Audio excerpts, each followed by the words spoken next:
Tip number 1, stick with your teammates. Right here, this lifeline dies because she tried to go for an evil harvester and she separated from her teammate. What she should have really done was came for the evil harvester with her team so that they had a better chance of surviving. Like here, this duo I'm engaging right now try to come for the evil harvester together, but luckily we're able to fight them and knock one, so it's a 2v1.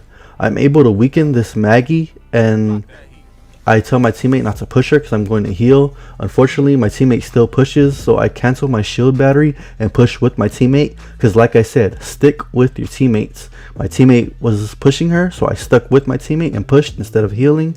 Here, this Mirage comes back after respawning the lifeline.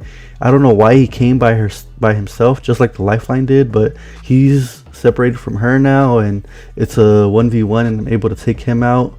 Then the lifeline comes back for some reason, and she's by herself, and it's a 2v1, and it's an easy kill.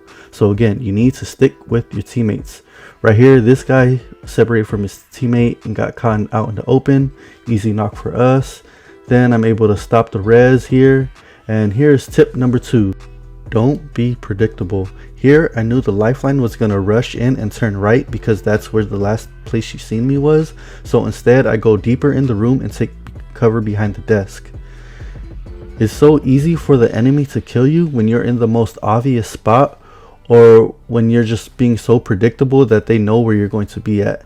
Instead, try to be unpredictable and try to go into a spot where you can surprise them and where it's not so obvious that you're going to take cover at. Tip number 3, use grenades.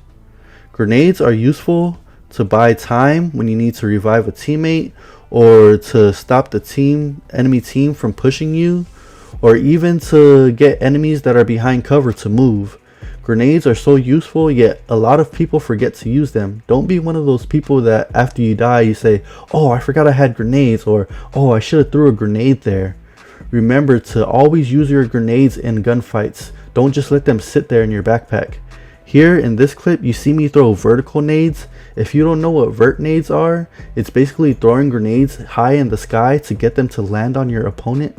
The reason you want to do this is because it gives the enemy less time to dodge the frag grenade when it lands on them, because it is already about to explode once it lands on them. Grenades are so underutilized, yet they can cause so much damage and they can really win you the gunfights. Tip number 4. Switch weapons. Don't reload when you're in the middle of a gunfight.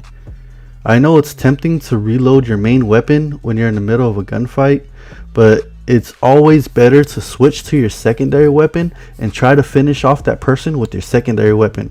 Here I run out of L-Star bullets, so I just switch to my secondary weapon and use it to take them out. That time I didn't have a choice but to switch, but here's going to be an example of when I'm using my L-Star and it starts to overheat. So instead of waiting for it to finish reloading, I just switch to my second weapon and I try to finish them off. This is the best thing to do. Instead of taking the time to reload, you should always switch your weapons to try to finish the fight. Don't take that time unless you're behind cover and at a good distance away from your enemy. Then you can reload your gun, but if you're right next to each other face to face, it's always better to switch to your secondary weapon to finish them off instead of trying to reload your primary weapon that you are first using to shoot at them with. This is something that I still struggle with as well. I keep forgetting to switch to my secondary weapon instead of wasting the time to reload my main weapon to finish off enemies. Tip number 5, pre-aim entry points.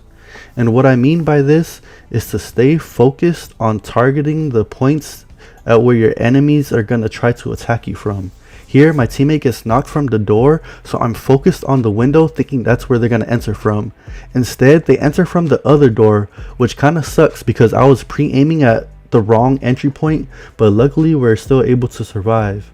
But you guys need to get in the habit of pre-aiming at these windows and these doorways, or even any route the enemy has to attack you. You need to know to pre-aim those and don't just ignore it.